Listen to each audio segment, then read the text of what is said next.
So there was a Vedic scholar, and he was a learned scholar. He studied the Vedas, he recited the Vedas, and he used to love doing this under a tree. And one time he was reciting some mantras of the Vedas, and a bird used to visit him, which became annoying.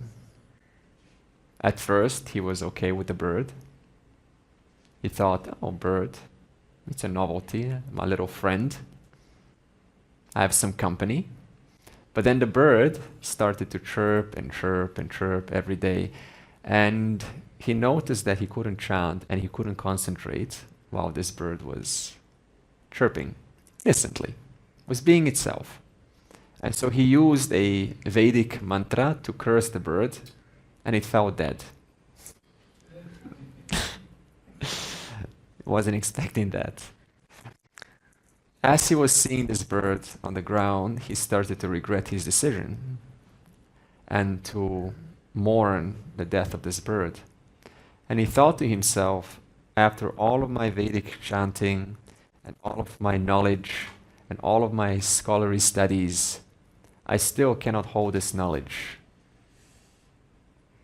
I can't even be together with a simple bird who is innocently chirping melodies of the Lord. I can't be with. And here I am chanting, all that is here is the Lord. All that is here is the Lord. So out of this regret, he renounced his scholarship and he became a mendicant, a beggar.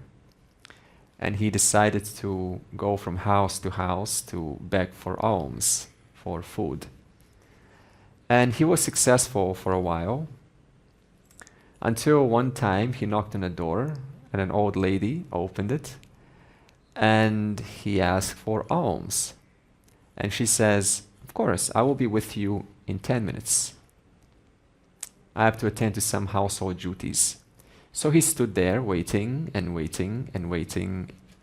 She eventually came back, and again, just like with the bird, he snapped out of anger. He snapped at her. He said, what are you doing? Where have you been? I've been waiting here for 10 minutes.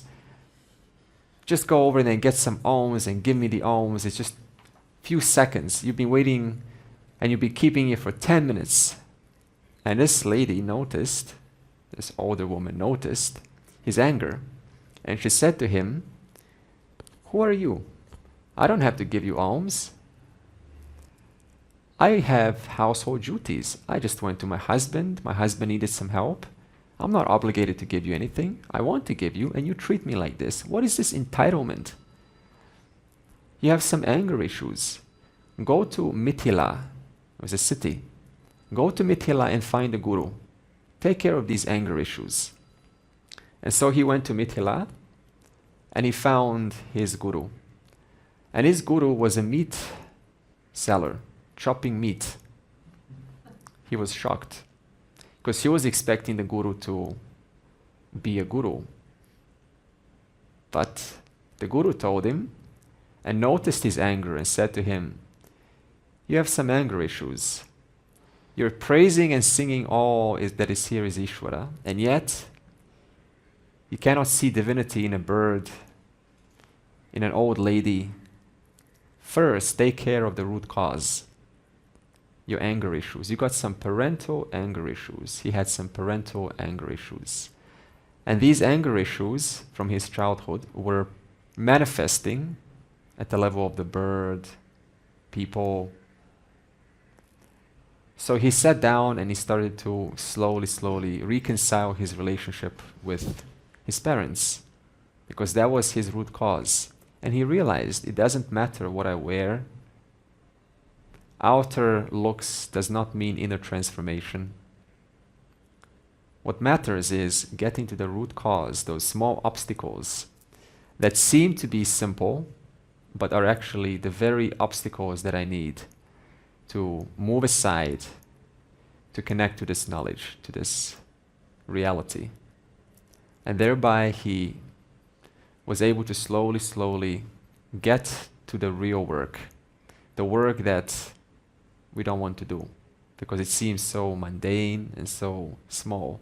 And yet it is the very work that we need to recognize the next step, the next step, the next step. Therefore, there is no skipping, there is no cheating, because this is Ishvara's laws, infallible laws within which we are participants of. And the laws are made such that there is no spiritual bypassing, there is no fooling oneself, because the laws ultimately give us feedback, the very feedback we need to hear that lets us know, if we are listening, what needs to happen next. And then next, and then next. We are working with the laws. And thereby the story shows us the root cause. But then you come to the final root cause. Now I have relatively taken care of my root causes. Anger issues, judgment issues, opinionating, snapping, criticizing without knowing anything about the other, criticizing the bird. The bird could be a person, could be anything. It's not about the bird.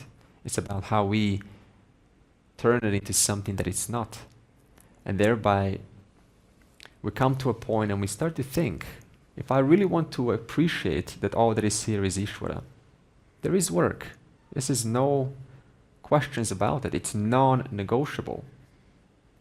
And what I love about Advaita Vedanta is, at least the proper tradition, is that it doesn't establish you in some awareness and take refuge in some Brahman, while at the level of the empirical world, we're still relatively acting out in these non-intelligent, non-discerning ways.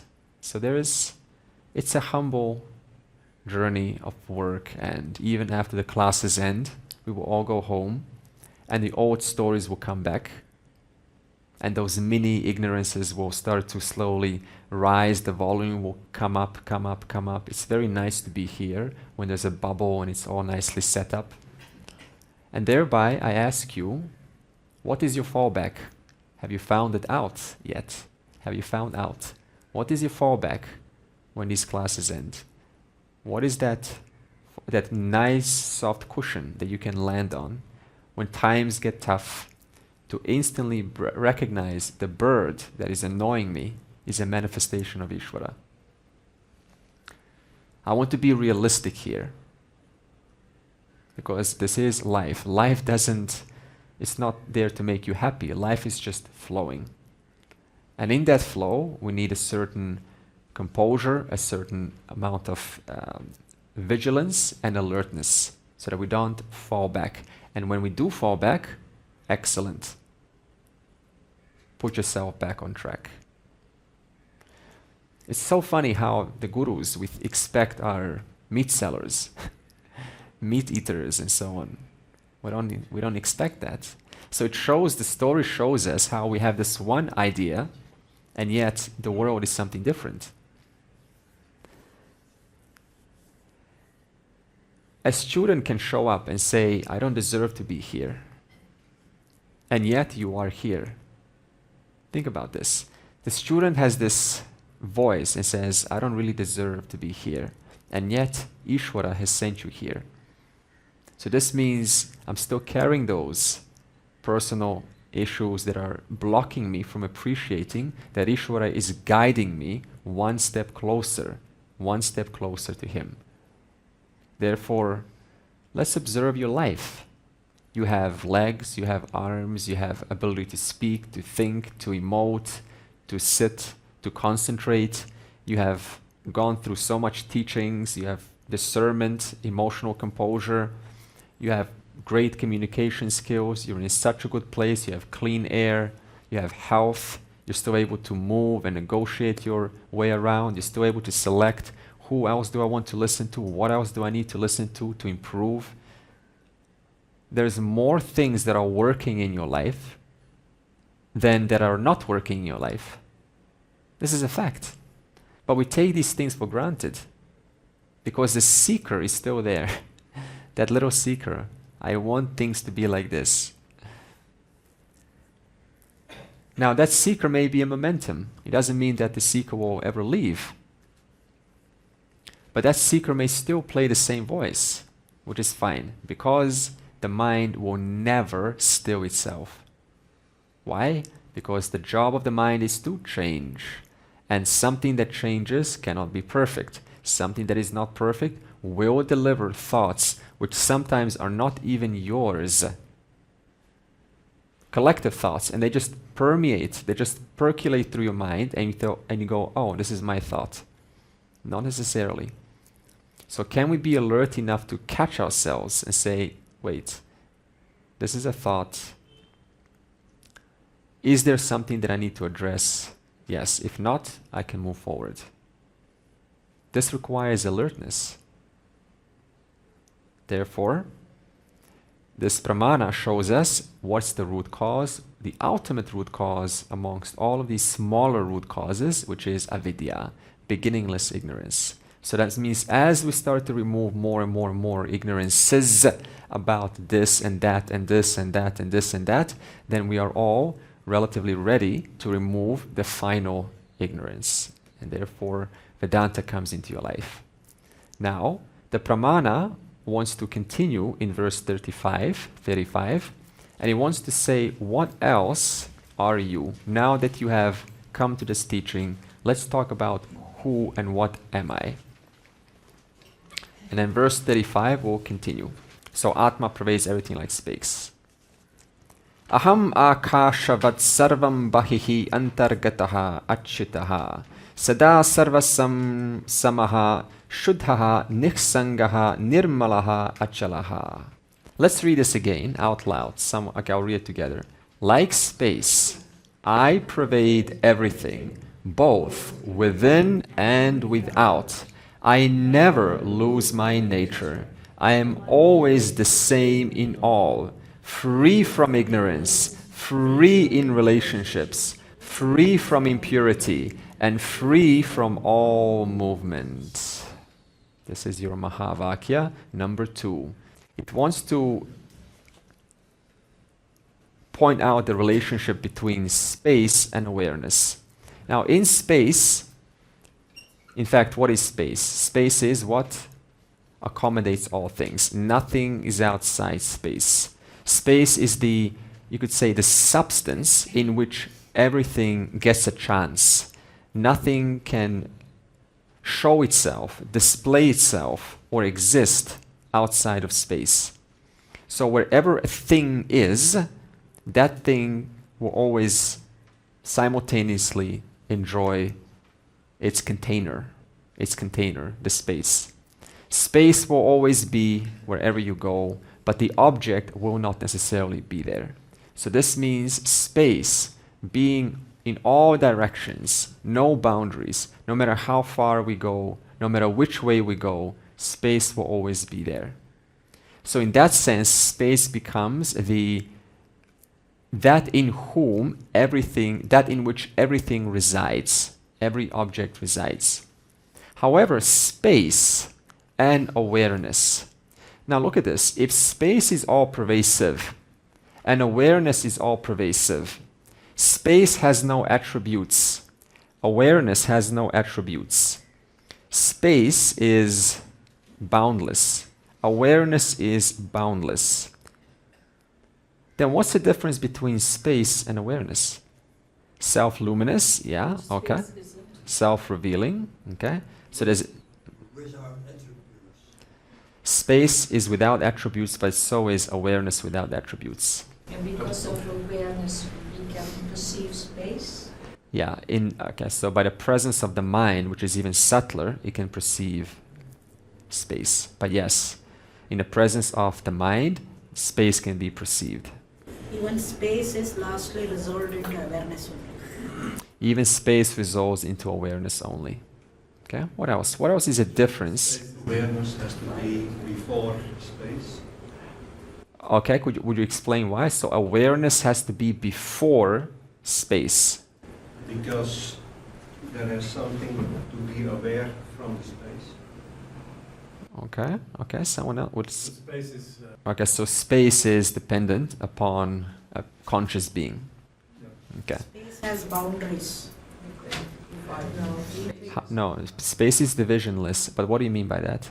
Space means from here to here there is a space. Awareness is everywhere. Space Not is divided. divisible. No, it is not divisible because it's as though divisible, okay, like anything else. But what you mean, what I think you mean is that This this room is a space. yeah, okay, but it's not actually divided by the room. In fact, in the presence of space, this room exists. And so the space outside the walls of this room and inside here, it's exactly the same space. So this means that if this room is your mind, okay, and outside is the end of this is the end of your body, then there's a tendency to perceive, oh, I'm only, I'm looking outwards through my eyes into the world. But actually it is one space, right? One awareness. Now, what I want to point out is when you said boundless or boundary, I think what you meant was you can measure it. Yes. Okay? And someone else said you can quantify it, you can perceive it or something. So this means it is still mithya, because I can keep on dividing the space infinite amount of times, divided by 2, divided by 2, divided by 2, divided by 2. And I can do that with my mind. But can you divide your awareness? Please divide your awareness in half. No. What's going to happen if you try to divide your awareness in half? There is, in the presence of awareness, there will be a mind that is trying to imagine awareness, dividing it in half. So it hasn't touched awareness. Someone else said that is limitless, boundless, but it resolves. I think you said it, it's dependent. It resolves into awareness. So this means when the macrocosm resolves, when the universe finally comes to a singularity in science, as we call it, then that space, everything reduces to one singularity, and that too completely disappears. It goes into unmanifest. Unmanifest. It's very hard to imagine this because it's very hard for us to imagine space. That's the closest that we can do, how it comes like this into singularity. So when space is gone, awareness still remains. Intelligence also remains. Now, if intelligence also remains, So space is not limitless. what I mean by space limitless is there's no ending of any direction. So science tends to say space is growing, expanding, but that is incorrect according to Vedanta, because that would mean there's a big ball of space. Now, if you have a big ball of space, then in what is that big ball in? In space. So you cannot, the logic falls. So I think what they mean, and perhaps what they do really mean, is stars are moving farther apart. Yeah. So if space resolves and intelligence remains, but so does awareness, then what's the difference between intelligence and awareness if they both remain? Because awareness is the final building block of everything. Even intelligence resolves into awareness. But then if both intelligence and awareness remain, then what's the difference? Because we've done the difference between space and awareness, but now, what about intelligence and awareness? I think they become one then. With and without It's the same. guna. What kind of a relationship is it? It's a satya-mithya relationship. So this means intelligence cannot be without awareness, awareness remaining independent of intelligence. So what this really means is that intelligence goes through states of manifest and unmanifest, potential and manifest. But does awareness go into unmanifest? No. So this means if something goes into unmanifest, what is its adhisthana, its substratum? And what is it? Sat, existence. Therefore, that existence remains as existence, as awareness, while even intelligence resolves into that substratum, existence, awareness. Okay? Therefore, space is all-pervasive, and it says, like space, I pervade everything. Now, it doesn't mean to say I am space. but it's a means of comparison. And they call it in Sanskrit upamana. It's a means of comparing one thing. Okay. Now, if Atma is like space, what does this mean? It is all-pervasive. We have established that. If it's all-pervasive, does it have an ability to move, to walk? What does all-pervasive mean? It's already over there. So there's no traveling, there's no walking, there's no going somewhere, there's no going to a world. Because that world is going to be a different world made of 5 elements, made of intelligence depending upon awareness. So even if I go there, what will you see? Space. You will close the spaceship doors and you return back to Earth. Because it is only intelligence manifesting as different names and forms. Therefore, one gains a level of objectivity and maturity in regards to the world. The world is still a wonderful place. However, it doesn't sort of have this pulling power, pull me, left and right. Because ultimately you can appreciate a tree in the backyard. You're appreciating simultaneously everything. Because that tree is intelligence. That same intelligence manifesting the tree is also manifesting the Himalaya mountains. Before, I had to go to the Himalaya mountains. Anyone been there? Himalaya mountains? Amazing, huh? Wow, it lasted. It was spectacular. We went very high up, about I think it was 3,000, and the bus doors opened and it was snowy. I was sort of this beginner seeker. I was barefoot walking all over. We were traveling. I was just barefoot on the snow also, long enough not to get frostbite. Shorts like this.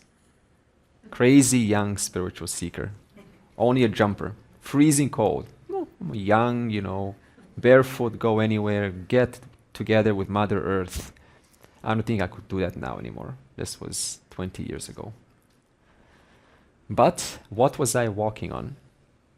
Mother Earth, 5 elements, Ishvara. If you walk barefoot home, what are you walking on? 5 elements, Ishvara. So in that sense, you become still an interesting person, a spontaneous person, but at the same time a discerning person.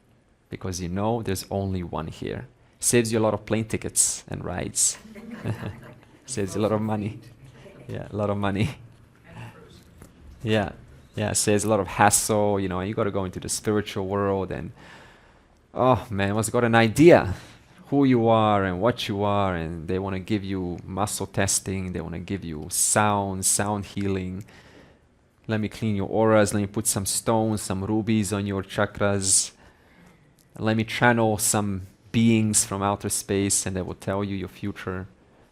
Astrology also, people love this. Yeah, so we can show that. For example, if you cut yourself, there will be a script. It will be scripted, what happens. There will be a repair. It's already inbuilt in the system. But if I give a talk, right, and people listen to me, then what every one person does, that's not scripted. Because it's going to be according to what information you took on and what you did with that information. So on one hand, there is a scripted, right? If you observe things, there is some script. But on the other hand, in other situations, you can't find that script. So in that sense, life is a mixture of prarabdha karma, but also you can intercept that with your free will. Now the thing is that if a person has a weak sense of free will, then they will subordinate to that prarabdha karma sometimes and say, well, this is my destiny, and it will become a self-fulfilling prophecy to use your free will to kind of go towards that trajectory. Yeah, I guess that could happen. No? No? I don't think it works like that. It doesn't work? Because you have people, in different kinds of what we call them in language, intelligence. It might also be the horoscope of some bird that is being born. Yeah. Anything. Yeah. So it still depends on this whole thing, how it works out. How it works out, Yeah, okay. and I don't really believe in free will because you are all this, and according to that, things happen. Yeah. So there is an idea of free will, but it depends on what's already there. I'm going to explicitly state that free will in Krishna explicitly keeps stating, use your capacity of discernment. So this means use your ability to decide what is to be done. So at the level of the body-mind, free will just means choice. I can walk over here, and then I can, out of all of these places, select to also walk here. So in that sense, there's a choice. But at the level of awareness, there's no free will. But at the Also in the level of the personality, it is not really free because it depends what is inside of you. yeah, of course. Like when I'm a clever person, I make different choices from somebody who is very unaware and Yeah. very simple. I'll give another example. Free. Yeah. yes. But I'll give another example, sure. So suppose that you are, your personality is to sort of maybe cheat or lie, at a job or something. And the person then, so that's their personality. Now they go to a job and the employer says, look, tell us the truth. We will fact check everything you say. We will look things up. And there's no way that you can sort of, say you've got this qualification, but you don't have it. So now the person has to violate their own rules to cheat, because there's a fear system kicking in. It says, if I say something wrong, right, they're going to fire me, and I need to live. I need to have a paycheck. So this means, owing to the circumstances that are presented, I'm now required to violate my own, course, how I usually do things. So, and I stay at this job, and I recognize that because it is so, they check things up, you kind of fall into a new pattern of honesty, of just being with the people, stating what you want to state, and that now becomes your new personality. So every situation also demands us to reshape and reshuffle our personality. So we cannot quite say that our personality is stuck forever. I don't think we're saying this at all, that our personality is stuck forever. So in that sense, situations demand new responses. No situation is the same. Therefore, every situation will ask of you a different course of action. A different course of action will build a new habit. A new habit will become a new personality. A new personality will then exercise different kinds of actions. See, because there are so many things happening right now, so many beyond my mind that it can possibly comprehend. The weather, the person's face is affecting me. I don't even recognize it. It's unconscious. How loud the fan is spinning. What is in front of me? How bright the lights are. What kind of clean or lack of cleanness of air is coming to my lungs. All of this, how much is blood flowing to my brain right now? If I'm breathing shallow, then less blood is going to my brain. I will think less. So many changes is affecting your personality and my personality right now. That is for sure. Yeah, someone at the back said, are they still in the class? And I like that. The more you get educated, the more your capacity of choice expands. Was it you or you, right? Okay. So the more you get educated, the more you're able to apply different thoughts. Because if one's born in a certain, very simple life, and you need to serve, you need to help, and you need to pray 5 times a day. If that is all I am told, and I'm not told to think, then my free will is as good as what I've been told, what I've been conditioned. So the more we expand our vision of what is possible, that's why we say Ishvara is possibilities. The more we expand our education and we experience life, the more we can discern those nuances of what is to be done right now. But that's still going to be indicative of the experience of the past in some way or the other. But it is nevertheless more freedom given to you. Okay. In astrology, they connect it to moral consciousness. So if you raise your moral consciousness, If you raise your morality, yeah. Morality at Yeah. higher level, then that kind of invalidates your horoscope. So it's no more valid. I would I would slightly refine it. The more I remove my impurities, morality is always there. So I don't raise morality. Morality is just, it's an inbuilt program. Ethics probably, but Yeah, yeah. Good. So I like that. So the more I clean up my own stuff, my own pressures and conditioning, the more there is the spontaneity of doing the right thing. And people may look at you and go, wow, you're so smart, or you know what to do, you never fault, you rarely falter. And I'm just trying and I just make mistakes. And why? Because they're still operating from their limitation of choices.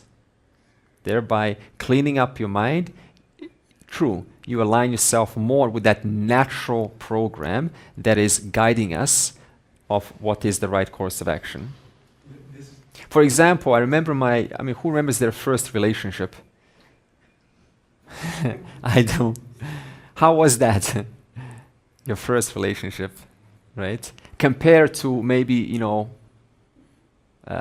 future, or maybe first year of the relationship. Let me make it more realistic. First 3 months, good. How was the first 3 months, like ever? Like you were small, right? Compared to 10 years later, 20 years later. Difference, right? Why? Because we didn't have so much knowledge, so much experience of what it takes to be in a relationship. Now, I don't know how some people can get divorced and married 7 times over, but I've seen this before.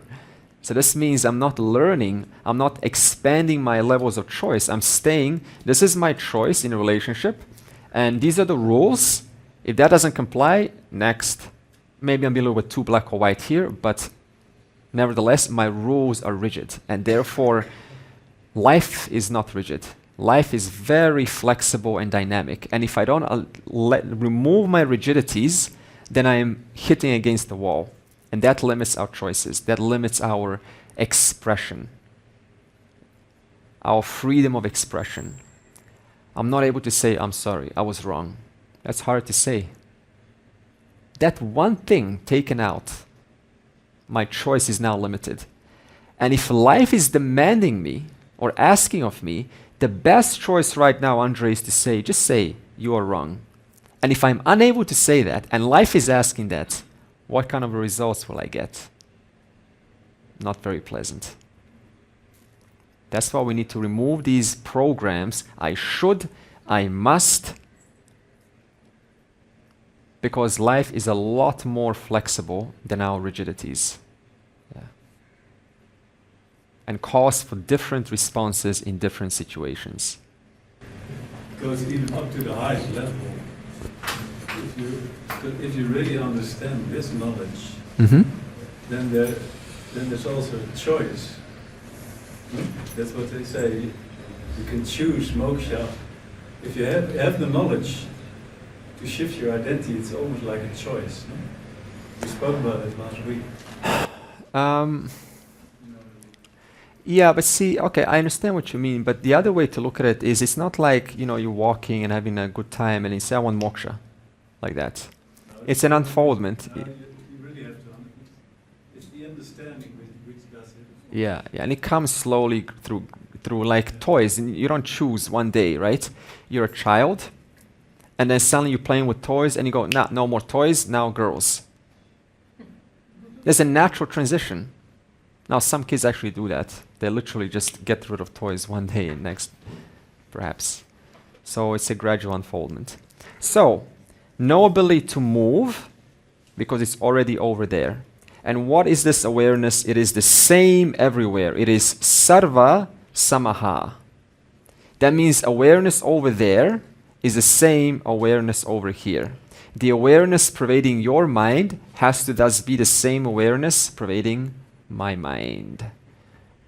The same awareness pervading a dictator's mind, the same awareness pervading an extraterrestrial's mind, the same awareness pervading Shiva's mind, Saraswati's mind, Ganesha's mind, Durga's mind, Brahmaji's mind, Jesus' mind, anyone's mind. What does this mean? what does it or this being have that I don't have? That's why the search stops. Because the search is they have something that I don't. That's how the search is. That's why we look up to these people. So now we can appreciate these big names, these Mahatmas, but we understand there's nothing, whatever is lighting up, the brilliance of that person belongs to where? The awareness or their mind? To the mind. The brilliant, what I meant is the brilliant personality, yeah. The brilliance of how they are and how they're able to, it's so charming and touching and they touch people's lives. Ramana Maharshi is Yeah, a great example. yeah, great mind. People in his presence are very, peaceful. Now, a lot of people think because his awareness is, expanded. No, it's just a mind. Awareness remains the same. So I can now appreciate somebody else's personality. Before this knowledge comes to mind, what happens? Jealousy. For example, jealousy. They're so great. I want to be like that. I feel so small when I see them, how they're able to dribble words and, attract people and be so, divine expression. I feel now so small. But now you recognize there's one ocean in whom everything and everyone is a manifestation of. So now if I see a tall wave and I'm the small wave, and it's true, some of us are born with not so many great abilities. We're just sort of average people. Others you've seen kids nowadays, they're like 12 and 13, they can sing out periodic table of elements by heart. They make you feel like you know nothing. They can play chess so well, they're memorized so quickly, they can solve the Rubik's Cube so quickly without even looking, blindfolded. Have you seen that? Rubik's Cube, you blindfold. Actually, before you do that, you memorize, put the blindfold on. In your mind, 10 seconds, done. Yeah. Both hands, they do. This different cubic, this different like this. Oh my goodness. Oh, they're juggling, sometimes juggling and solving. I saw this on the show. It is there in India, one boy is Yeah. Guinness Book of Record. Both hands with blindfolded, it is. Both hands. Yes. Wow, that's next level. Different cubics. and Oh blindfolded. my You God. look, that's done. Look at that brilliance. That is brilliant. We have so much potential in our minds, I tell you. So this means now you go, oh, I'm so small. Stop this program, this voice. I appreciate it, that to be none other than Ishvara's glory, which is also my glory. You see the difference? I can now be happy for someone being able to play the tampura or the harmonium or the music or the drums. I'm like, wow, this is glory of Ishvara. Go, play. Let me be a glad participator, glad listener. No more, they're so good, I'm small. No, because you are a listener. They need you. You're making a huge difference. It's not like I don't need students. I absolutely need students. I need you so that I can perform.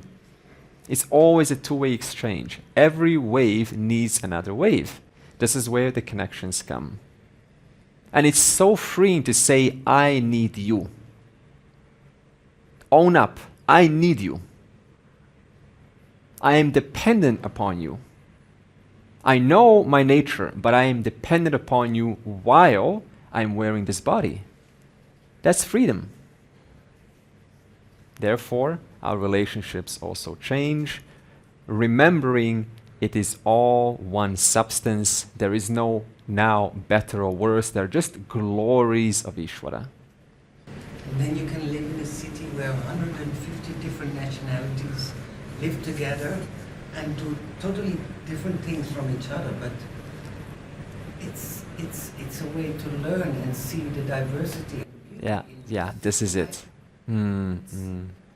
Yeah, diversity of Ishvara's colors. It's really freeing to recognize that there's no more need for smallness, feeling small. I am a participator in this universe. I make a difference. I am as important as everyone else. This whole program of no, you're not, Lord Shiva, it's very hard to get rid of this. Please help me to destroy this yapping, this voice of insecurity, because I've done all I could. Help me to reduce this, to convert this voice into an adult, a responsible, mature adult. A prayer. You can always ask prayer. Always available. And Atma is unattached. Nihsangaha. So this means that Atma is unattached. Do you have to make your mind unattached? Your life unattached? No. So all this business of I am unattached, be unattached in this world, this is mixing up mind with Atma. You're here to live, to be a contributor. To be a contributor is to be naturally attached to situations, to have investment into the well-being of the other and yourself. You cannot be unattached in that. Therefore, unattachment belongs to my true nature. Attachment is at the level of the body and the mind. And then verse 36. I am the ever pure Brahman. Nitya Shuddha Vimukta Ekam Akhanda Anandam Advayam Satyam Jnanam Anantam Yat Param Brahma Aham Eva Tat. Ever pure, ever free, undivided, non-dual. So we've already done this discussion, awareness being undivided. This is, I think, by now clear. And then awareness, so satyam, it's the second line, uses the word satyam. So this sense of person, right, I am a person, this personhood, this has to go away. Because personhood is like saying, I am as good as this pot. So this potness, this pothood, personhood, the sense that I am a person, this has to go away. And you have to arrive to awareness satyam. So what does this mean? It means that the knower, the person who says, I know, and we said this knower is what? What's another name for the knower? Ahamkara.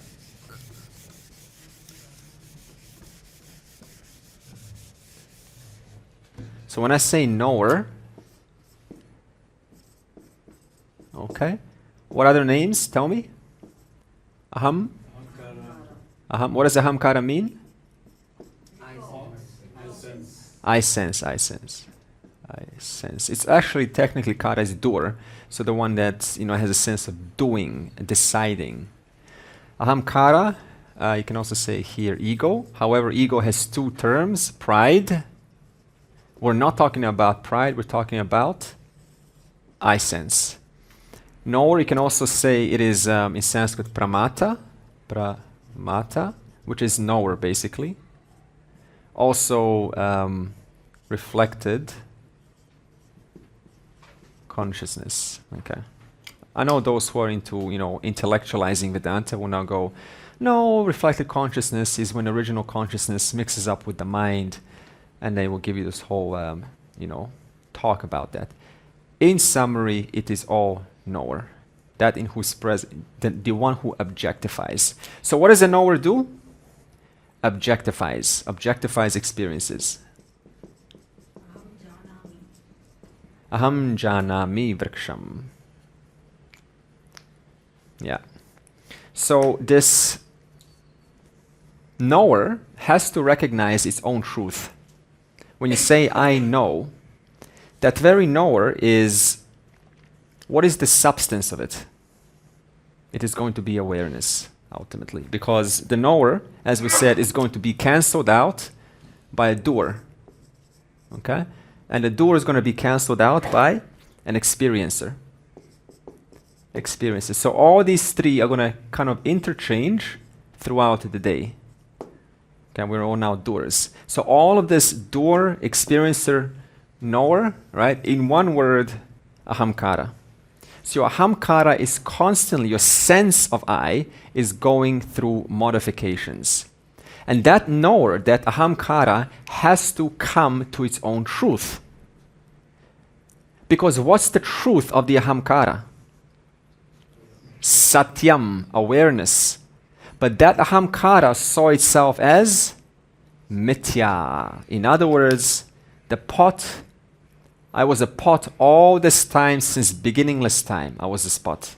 So in other words, the spot is now, right, mixed up with the clay is called the knower, the ahamkara. But all this time I was actually the clay. So this means when I say I know, I do, I experience, that one who says that has to recognize its own content, its own substance, which is awareness. So there's nothing wrong with your ahamkara. Your ahamkara is nothing but ultimately satyam.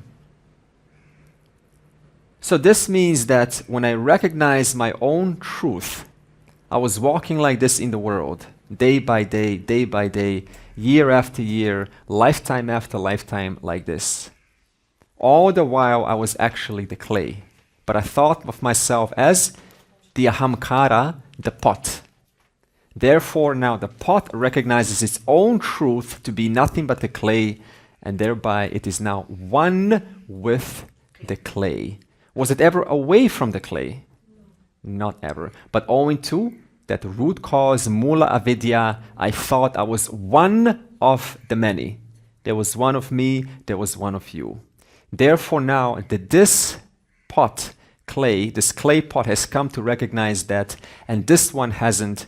This one still carries itself as mithya, and this one understands itself as ultimately satyam. And how is that satyam, that which doesn't undergo these three, how is that known to you all the time?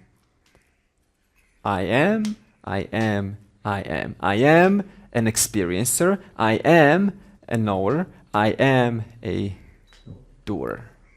That I amness is always true through and through all of the roles played by the ahamkara.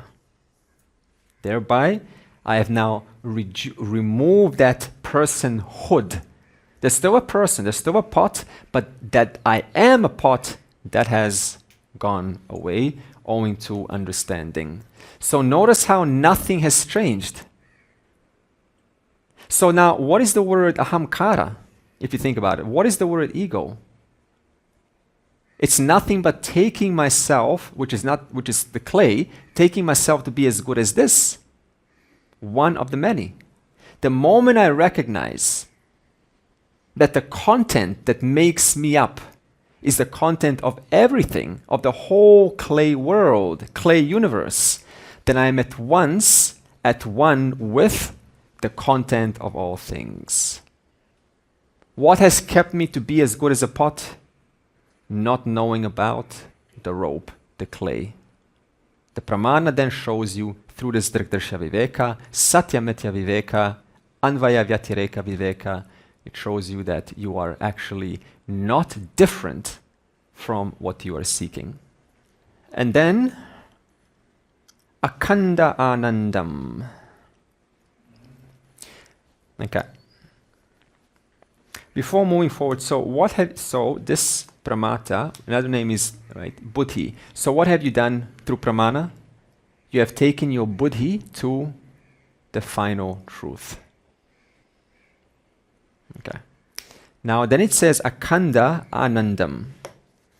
Now akhanda means uninterrupted, and anandam is happiness. So it says your nature is uninterrupted happiness. This is very interesting. We will see what this means after the break, because now we will very nicely, with a smiley face, go downstairs, put on a nice, genuine face, bringing in the teaching, and have a little click click. Okay?